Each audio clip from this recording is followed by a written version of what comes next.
अगर आप भी चाहते हैं नए वीडियो एवं नए ऑडियो देखने एवं सुनने के लिए तो हमारे गोल्ड स्टूडियो चैनल को सब्सक्राइब जरूर करें एवं बेल आइकन दबाना ना भूलें। बोली बोली छठी मैया की। Produced by Gold Studio।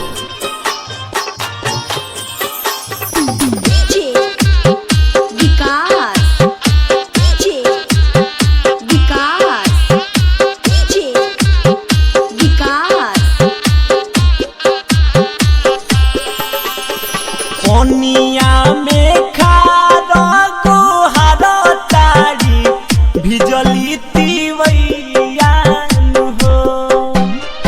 कोनिया में खारा गोहारा तारी भिजली तिवैया हो।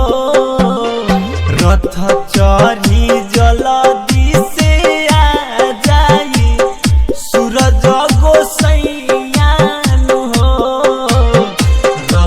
चरी जल्दी से आ जाई आदित्य गोसैया हो।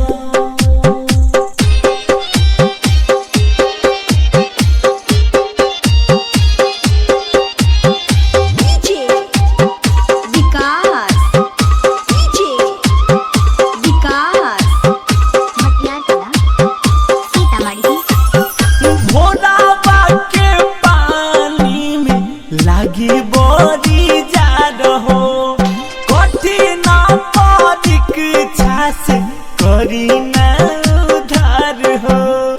भोरावा के पानी में लागता रे जार हो।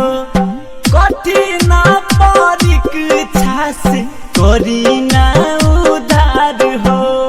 दया करी अर्ज स्वीकार करी परतानी पैयालु हो।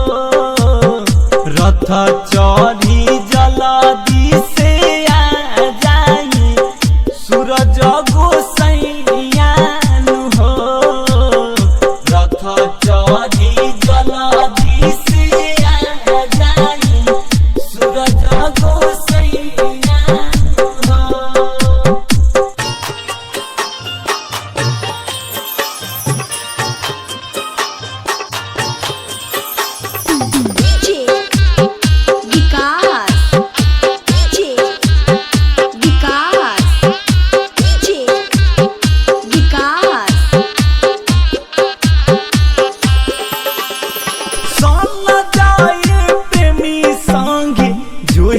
सब बाट जल्दी से आई देव कमरौली घाट।